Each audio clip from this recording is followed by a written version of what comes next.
The morning sun streamed through the airport's giant windows as 8-year-old Maya bounced on her toes, barely able to contain her excitement. This wasn't just any ordinary Thursday.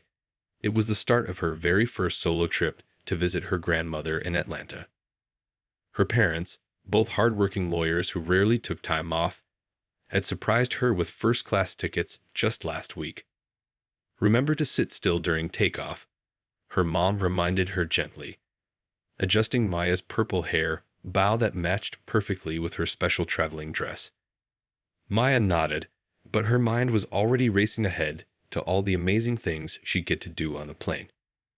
She'd heard that first-class passengers got special cookies and could watch movies on bigger screens. The airport buzzed with activity around them.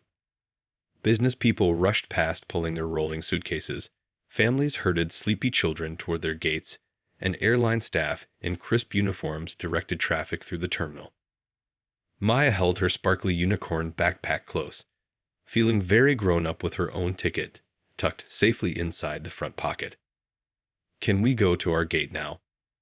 Maya asked for probably the 10th time that morning, making her parents exchange knowing smiles.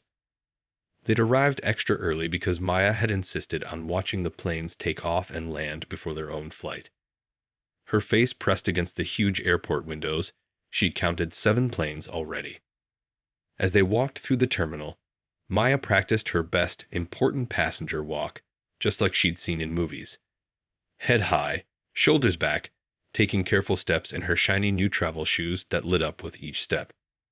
She'd spent all week planning this outfit, her lucky purple dress, because purple was definitely the best color, her special sparkly hair bow, and her light-up shoes that made her feel like she was walking on stars. A kind airport worker smiled at Maya as she proudly showed her boarding pass at the security checkpoint. "Looking very professional today, young lady," he said, making Maya beam with pride. She'd been practicing how to hand over her ticket properly all week, using a piece of paper and making her stuffed animals pretend to be airport staff. The walk to their gate felt like forever to Maya's excited legs. She kept speeding up, then remembering to slow down when her parents called her name. Every shop window held new wonders: the candy store with its rainbow display, the gift shop with tiny planes you could build yourself, and best of all, a store full of travel pillows in every color imaginable. "Look, Mom," Maya gasped, pointing at a screen overhead. "That's our flight number." Sure enough, their flight to Atlanta was listed right there, scheduled to leave in exactly 1 hour and 12 minutes. Not that Maya was counting or anything. Her stomach did a little flip of excitement when she saw "On time" written in bright letters next to their flight. As they finally reached their gate, Maya could hardly believe this was really happening. She'd never been on a plane before, and now she was going to fly first class. Her grandmother had promised to make her famous chocolate chip cookies when Maya arrived, and they were going to spend the whole weekend doing fun things together. Maya clutched her ticket tighter as they waited for boarding to begin. She watched other passengers gather around the gate: business people typing on laptops, families with children her age, elderly couples holding hands. In just a little while, she'd be up in the clouds with all of them, having her very first real adventure. The excitement in Maya's heart bubbled over as she heard the announcement for first-class boarding. She held her ticket carefully with both hands, just like she practiced at home. The purple boarding pass matched her dress perfectly, something that made her feel extra special, like it was meant to be. "First-class passengers, you may now board," called the gate agent with a warm smile. Maya took a deep breath, stood up straight, and walked toward the jet bridge entrance, her light-up shoes twinkling with each step. Her parents were just a few steps behind her, letting her have her moment of independence. As Maya approached the plane's entrance, she could already peek inside. The first-class cabin looked amazing. Big, comfy seats that could turn into beds, little screens on every headrest, and flight attendants preparing welcome drinks. Her eyes grew wide with wonder at all the fancy details she'd only seen in pictures before. But then something changed. A flight attendant with perfectly styled blonde hair and a crisp blue uniform stepped into Maya's path. The attendant's name tag read, Ms. Webster, and her smile didn't quite reach her eyes as she looked down at Maya. "Excuse me, sweetie," Ms. Webster said in a voice that was a bit too loud, "but I think you might be lost. Economy class boarding isn't for another 20 minutes. She gestured toward the back of the plane without even glancing at Maya's ticket. Maya's excitement froze in her chest. She looked down at her purple first-class ticket, then back up at Ms. Webster, confused. "But I have," she started to say, her voice getting smaller with each word. Other passengers were starting to stare now. Maya could feel their eyes on her, and her cheeks grew hot. Her perfect morning was crumbling around her like a sandcastle hit by a wave. She clutched her unicorn backpack tighter, trying to find courage in its familiar sparkles. "Young lady, this section is for first-class passengers only," Ms. Webster continued, her voice growing more impatient. "You'll need to wait with the other economy passengers." She took a step forward, almost like she was trying to herd Maya away from the entrance. Maya's eyes started to sting with tears she didn't want to cry. Her special purple dress didn't feel so special anymore. Her light-up shoes stopped twinkling as she stood frozen in place, not knowing what to do.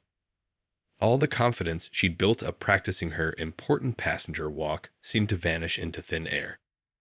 Some nearby passengers began to whisper, their voices carrying just enough for Maya to hear snippets like "shouldn't assume" and "check her ticket."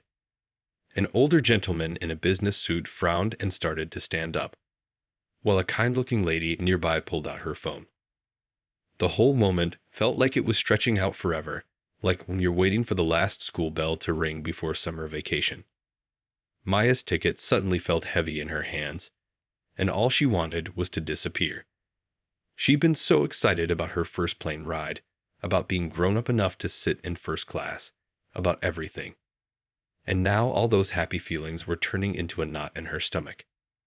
Behind her, she could hear quick footsteps approaching, her parents catching up after stopping to help another family with their stroller.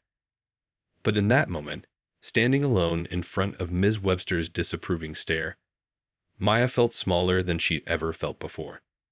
The bright airport terminal lights seemed too harsh now, and the excited chatter of other passengers turned into a blur of uncomfortable noise. All Maya could think was how different this was from the perfect flight she'd imagined, where she'd sit in her fancy seat, drink apple juice from a real glass, and watch clouds float by outside her window. Now she just stood there, her purple ticket trembling slightly in her hands, waiting for someone to help make things right again. Just when Maya felt like she might burst into tears, she heard her mother's calm, clear voice behind her. "Is there a problem here?" The words cut through the tense air like a ray of sunshine through storm clouds. Maya's parents stepped forward, and she could feel her father's gentle hand on her shoulder. Her mom, dressed in her neat business suit with her lawyer badge still clipped to her pocket, held up their stack of first-class tickets. The purple boarding passes seemed to glow under the bright airport lights. "Our daughter has a valid first-class ticket," her mother stated, her voice firm but polite. Maya watched as her mom's eyes moved deliberately from Ms. Webster's face to her name tag and back again. "Perhaps you'd like to check it." Ms. Webster's face went through a remarkable series of changes, like watching clouds shift shapes in the sky. First surprise, then embarrassment, followed by what looked like a mix of shame and panic. Her perfectly styled blonde hair seemed to deflate a little as she reached for the tickets with slightly shaky hands. I was just following protocol," Ms. Webster stammered, her earlier confidence evaporating as she double-checked their boarding passes. "We have to be sure that all passengers are in their correct seats." Her voice trailed off as she realized how weak these words sounded. Maya's father, still keeping his steady hand on Maya's shoulder, spoke next. His voice was quiet but carried the weight of importance that Maya had always admired. "Protocol would involve checking tickets first, wouldn't it?" he asked, not making assumptions about where passengers belong. Other first-class passengers were watching the scene unfold. A kind-looking grandmother type was shaking her head disapprovingly at Ms. Webster. A businessman in an expensive suit had stopped typing on his laptop to watch. Maya could hear whispers of support from several directions. "Of course, you're absolutely right," Ms. Webster replied, her cheeks now turning a shade of pink that almost matched Maya's bow. "I sincerely apologize for the confusion." But her eyes stayed fixed on Maya's parents, almost like she was afraid to look at Maya herself. Maya's mom knelt down to Maya's eye level, straightening her purple bow with gentle hands. "Are you okay, sweetheart?" she asked softly. Maya nodded, finding her strength returning now that her parents were here. The knot in her stomach started to loosen just a little. "Would you like to find your seat now?" her father asked Maya, giving her back the power to move forward when she felt ready. Maya took a deep breath and nodded again, standing a bit taller. Her light-up shoes caught the light and twinkled, almost like they were trying to cheer her up. As they moved past Ms. Webster toward their seats, another flight attendant rushed over. This one had kind eyes and a warm smile that reminded Maya of her favorite school librarian. "Let me help you get settled," she offered, gesturing toward their row. "And I hear it's your first time flying first class. Wait until you see our special menu. We have the best chocolate chip cookies in the sky." Maya felt her smile starting to return, small at first, then growing bigger. Her parents exchanged a look over her head, the kind of look she knew meant they were proud of how she was handling things. The other passengers were still watching, but now their faces showed support and encouragement instead of just curiosity. As they reached their seats, big, comfy chairs that looked like they belonged in a palace, Maya remembered something her grandmother always said: "Sometimes the hardest moments show us just how strong we really are." Sitting down in her first-class seat, Maya realized she felt different than before, not just excited, but somehow stronger, like she'd learned something important about standing tall, even when things get tough. As Maya settled into her plush first-class seat, a lady 3 rows ahead stood up. She had warm brown eyes and wore a beautiful blue dress with golden butterflies.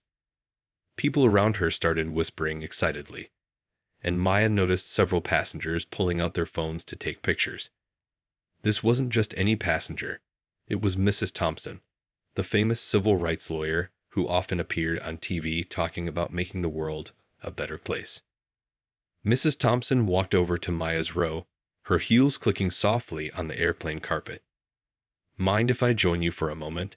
she asked, her smile genuine and kind. Maya nodded, still trying to process that someone so important wanted to talk to her. "I saw what happened back there," Mrs. Thompson said gently, kneeling down beside Maya's seat. "And I want you to know something. You handled that with more grace than most adults would have." She pulled out her phone, showing Maya that she'd recorded the whole incident. "Sometimes, brave little girls like you help teach grown-ups important lessons." The kind flight attendant who had helped them earlier returned, carrying a warm chocolate chip cookie on a real china plate. "For our special passenger," she said, placing it carefully on Maya's tray table. "And look, the chocolate chips made a smiley face all by themselves." Maya couldn't help but smile back. The cookie did indeed have chocolate chips arranged in a perfect happy face. Other passengers started sharing their own stories. A businessman across the aisle told Maya about his daughter, who'd faced similar situations and grew up to become a pilot. An elderly couple 2 rows back shared candy from their carry-on bags, telling Maya she reminded them of their granddaughter, who never let anything stop her from achieving her dreams. Mrs. Thompson spoke quietly with Maya's parents, her phone still in hand. "This shouldn't have happened," she said, "but we can turn it into a teaching moment for everyone." She explained how sharing stories like Maya's could help prevent other children from facing similar situations. Maya listened while nibbling her cookie, feeling stronger with each bite. The same seats that had felt too big just moments ago now felt just right, like they were made for her. She watched as Mrs. Thompson showed her parents something on her phone, their expressions changing from concern to determination. Would you like to help other kids feel brave? Mrs. Thompson asked Maya.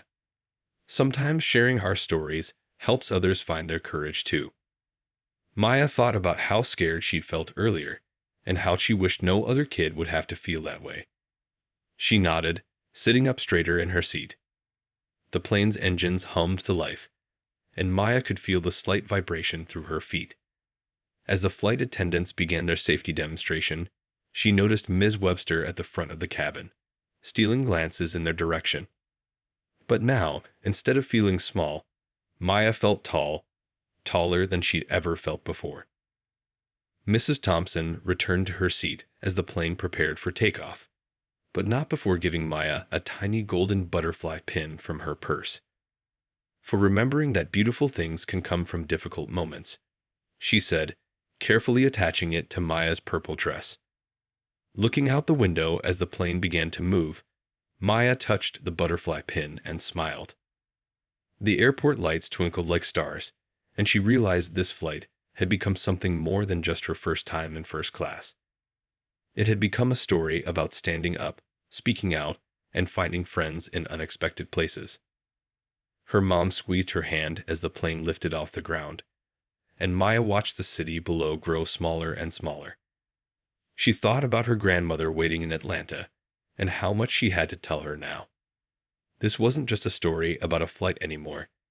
It was becoming something bigger, something important, and Maya was right in the middle of it all. By the time Maya's plane touched down in Atlanta, something amazing was happening in the world of social media. Mrs. Thompson's video had started spreading faster than a paper airplane in a windy playground. People weren't just watching it.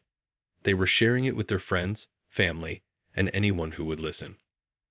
The hashtag Let Maya Flee appeared first on one social media platform, then another and another. Soon, it was everywhere. People from all over the world began sharing their own stories of times they'd been judged unfairly, but Maya's story touched hearts in a special way. Maybe it was her purple dress, or her brave little smile, or the way she held her head high even when things got tough. Maya didn't know about any of this yet. She was too busy hugging her grandmother at the airport, breathing in the familiar smell of vanilla and cinnamon that always seemed to follow her around.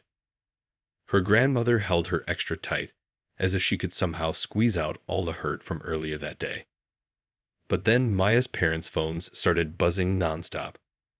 News channels wanted to talk to them. Popular morning shows were sending interview requests. Even Maya's favorite cartoon channel wanted to make an animated short film about her experience to teach other kids about being brave. "Look at this, sweetheart," her mom said, showing Maya her phone screen. There were thousands of messages from other kids and their parents. Some shared pictures of their own purple dresses and light-up shoes. Others wrote about how Maya's story made them feel braver about their own first flights or big moments. A group of pilots had posted a video just for Maya. They stood in a line, all wearing purple ribbons on their uniforms, saying, "You can fly as high as you dream." Another video showed flight attendants from different airlines sharing stories about how they were working to make flying better for everyone. Maya's grandmother made her famous chocolate chip cookies while they watched more messages pour in. "You see," she said, sprinkling extra chocolate chips on top, "sometimes the universe takes a hard moment and turns it into magic. That's what's happening right now." The story appeared on evening news shows across the country. But they didn't just talk about what went wrong.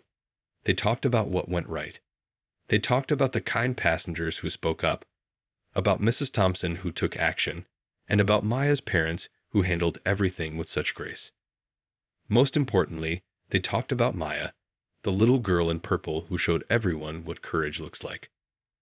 Teachers started using Maya's story in their classrooms to talk about kindness and standing up for what's right. Art students drew pictures of Maya and her butterfly pin, turning her story into colorful murals and posters.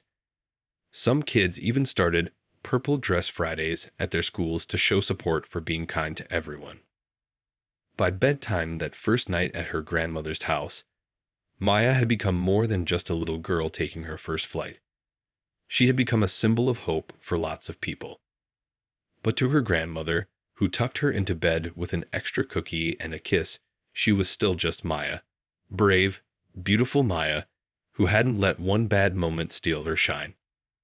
Remember, her grandmother whispered as she turned out the light, your story is helping other people find their wings too. Maya smiled in the dark, touching the butterfly pin that still sparkled on her dress hanging in the closet. She might have been too young to understand everything that was happening, but she knew one thing for sure. Tomorrow would be different because of today. The morning after Maya's story went viral, the airline's response came in a simple blue and white email.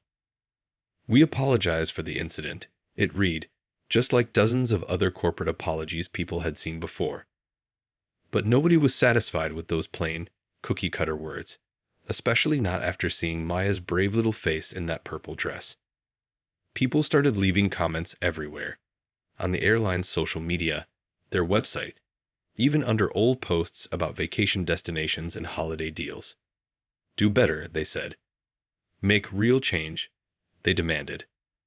The story had touched something deep in people's hearts, and they weren't going to let it be brushed aside. At the airline's main office, phones rang nonstop. Kind-hearted employees from other airlines sent messages of support, sharing their own ideas about how to make flying better for everyone. Even retired pilots and flight attendants wrote in, saying this was a chance to fix something that had needed fixing for a long time. By lunchtime, the airline's CEO called an emergency meeting. The big conference room filled up with people from every department: customer service, training, public relations, even the folks who designed the uniforms and picked the snacks for the flights. They all watched Maya's video together, and the room grew quiet when it ended. We need to do more than just say sorry, the CEO said, standing up and looking around the room. We need to make sure this never happens to another child, or anyone else. Again. People nodded, and hands shot up all over the room with ideas. One flight attendant suggested creating a new training program about treating all passengers with respect. A customer service representative proposed having children's books about diversity in the waiting areas and on planes. Someone else recommended putting together a team of people from different backgrounds to review all their company policies. The airline's response changed from a simple email to a real plan for change. They announced they would start something new called the Friendly Skies Initiative. Every employee, from the pilots to the people who cleaned the planes, would take special classes about treating everyone fairly. They hired experts to teach these classes, making sure the lessons would stick. But they didn't stop there. The airline created a special advisory board and invited Mrs. Thompson to be part of it. They asked parents, teachers, and even kids to share their ideas about making flying better for everyone. They wanted to hear from people who knew what it felt like to be treated unfairly, so they could learn from their experiences. Maya's mom and dad received a different kind of email that afternoon. The airline wanted to work with them, not just to apologize, but to make things better. They asked if Maya would like to help design a new coloring book for young passengers, one that would show all kinds of different people enjoying their flights together. The story appeared in business magazines and news shows, but not because of the problem anymore. Now they were talking about how one little girl's experience was changing an entire airline. Other companies started calling, wanting to know how they could learn from this and make their own changes. Best of all, the airline announced they would start a scholarship program for kids who dreamed of working in aviation someday. They named it the Purple Wings Scholarship, and the logo included a small butterfly, just like the pin Mrs. Thompson had given Maya. The first scholarships would help kids learn to be pilots, flight attendants, aircraft mechanics, or anything else they dreamed of becoming in the world of flight. In her grandmother's cozy living room, Maya watched all this unfold on TV while munching on another chocolate chip cookie. She might not have understood all the big words they used, but she could feel that something important was happening. Her grandmother smiled knowingly and said, "Sometimes it takes a small spark to light up the whole sky." 2 weeks after the flight incident, Maya stood in front of her bedroom mirror, practicing what she wanted to say. Tomorrow would be her first time speaking to other kids about what happened. Her purple dress was hanging ready on her closet door, and her butterfly pin sparkled in the morning light. This time, though, she wasn't nervous. She was ready. The elementary school gym buzzed with excitement as hundreds of kids sat cross-legged on the floor. Some wore purple ribbons in their hair or purple shoelaces in their shoes. A little boy in the front row had even painted his wheelchair purple for the occasion. Maya smiled, remembering how scared she'd felt on the plane. But now, looking at all these friendly faces, she felt strong. Sometimes, Maya began, her voice clear and steady, grown-ups make mistakes, and sometimes those mistakes can make you feel really small. She touched her butterfly pin for courage. But being small doesn't mean you can't do big things. The kids listened with wide eyes as Maya told her story. She talked about her exciting morning at the airport, her special purple dress, and how it felt when someone tried to make her feel like she didn't belong. But more importantly, she talked about the good things that happened after, the kind passengers who spoke up, Mrs. Thompson with her golden butterfly pin, and all the people who wanted to make things better. After Maya finished speaking, hands shot up all over the gym. Kids wanted to share their own stories. A girl with bright red hair told about how someone made fun of her lunch because it looked different. A boy shared how people sometimes stared at his hearing aids. Each story was different, but they all had the same message. Everyone deserves to be treated with kindness. Maya's parents watched from the back of the gym as their daughter listened to each story with care. Sometimes she'd nod understanding, other times she'd share a bright smile of encouragement. She wasn't just telling her story anymore. She was helping other kids find their voices too. The school principal was so moved that she decided to start a new program called Kind Kids Club. Every week, students would meet to talk about making their school a better place for everyone. Maya was invited to help design the club's activities, and her first suggestion was to have a Share Your Story day where kids could talk about their experiences in a safe space. Word spread to other schools in the area.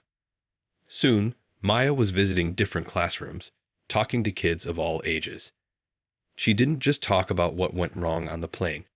She talked about how to stand tall, how to help others, and how to turn bad moments into chances to make things better. One day, a shy little boy came up to Maya after she finished speaking. He had tears in his eyes as he told her how scared he was about his first plane ride next month. Maya reached into her backpack and pulled out her spare butterfly pin. She now carried extras for moments just like this. "Remember," she said as she pinned it on his shirt, "you belong anywhere your dreams take you." Back at home that evening, Maya worked on her next speech while her mom made dinner. Her bedroom wall now had a corkboard covered with thank you notes from kids she talked to. Each one was special, but her favorite was a crayon drawing of an airplane with wings made of purple butterflies. "Mom," Maya called out, "do you think we could start a group for kids who want to learn public speaking? So they can tell their stories too." Her mom smiled, already reaching for her phone to start making plans. Because that's what Maya had learned. One voice can start something, but many voices together can change the world. 1 month after Maya started sharing her story at schools, a letter arrived at her house. It was handwritten on blue stationery with tiny airplanes in the corners. The return address showed it was from Ms. Webster, the flight attendant from that day on the plane. Maya's parents sat with her on their cozy living room couch as she opened it. "Dear Maya," the letter began, "I've been watching all the good things you're doing, all the lives you're touching, and all the changes happening because of your bravery. I owe you more than just a simple sorry." The words were slightly smudged, as if tears had fallen on them while Ms. Webster was writing.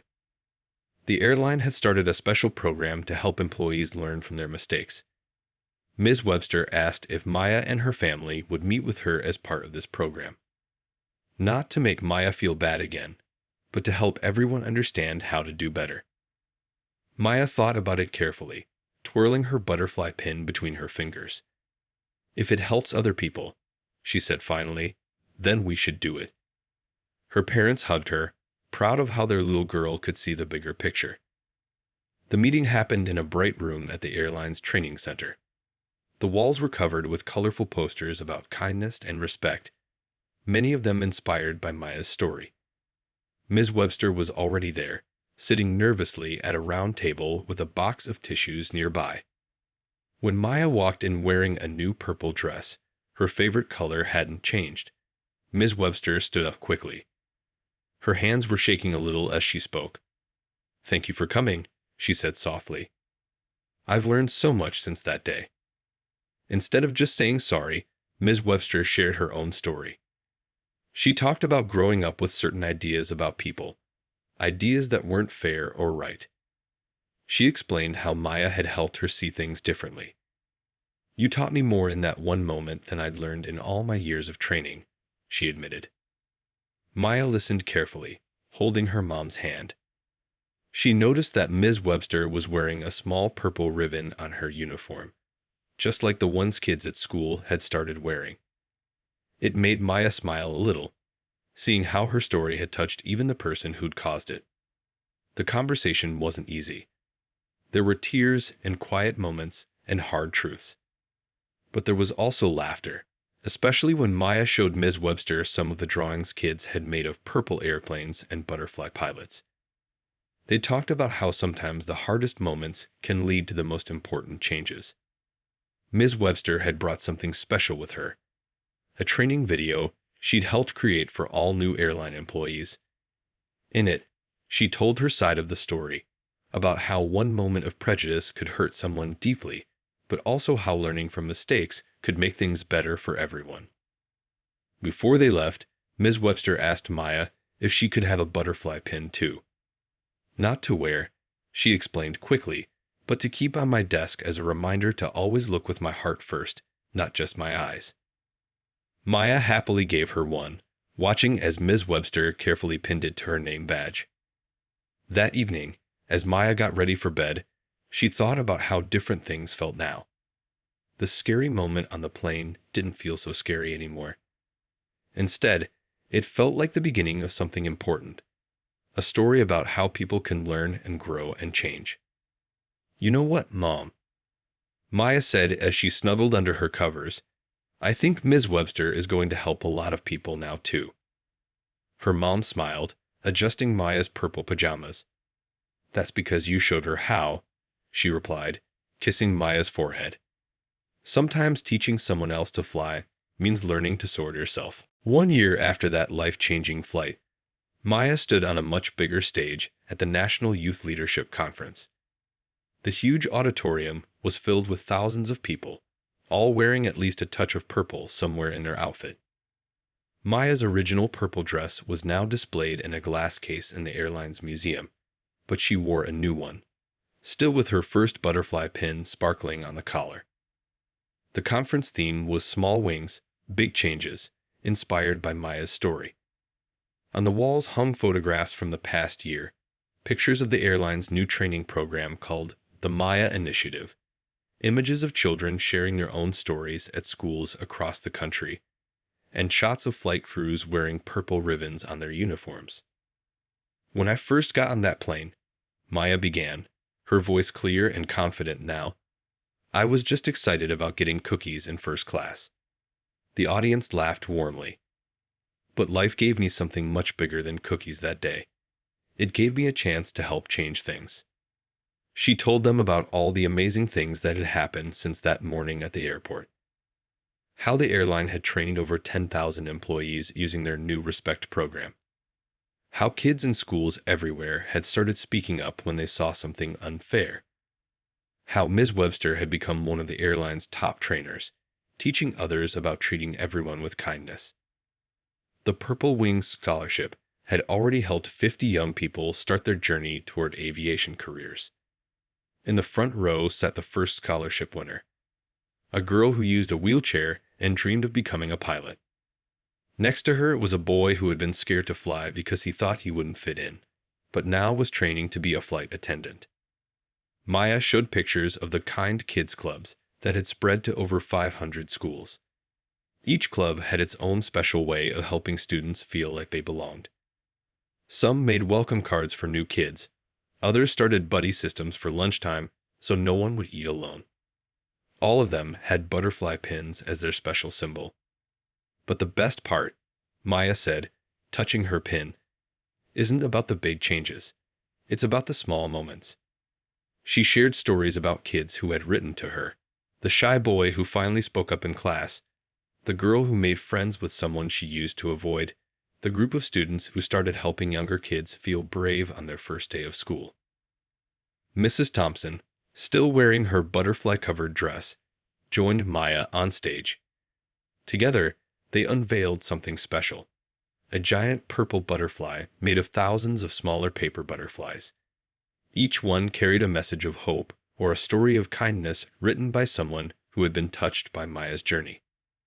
The airline's CEO came forward next, announcing that every airport where they flew would now have a Butterfly Corner, a special place where kids could get their own pins and learn about being kind to others. They would also have books in different languages and pictures showing all kinds of people enjoying air travel together. As Maya finished her speech, something magical happened. Everyone in the audience held up their phones with purple lights glowing, making the whole room look like it was filled with stars. Remember, Maya said with a bright smile, it doesn't matter if you're big or small, what you look like, or where you come from. You belong wherever your dreams can take you. That evening, back in her hotel room, Maya sat by the window watching planes take off into the sunset. Her mom brought her a cup of hot chocolate with extra marshmallows. Some traditions never changed. You know what's funny? Maya said, sipping her drink. That first flight didn't go at all like I planned. It went better. She pulled out her diary, purple of course, and wrote about the day. Under her words, she drew a little butterfly with strong wings. Because that's what her story had really been about all along. Not just about one little girl on one flight, but about how even the smallest wings can create waves of change that touch the whole wide sky.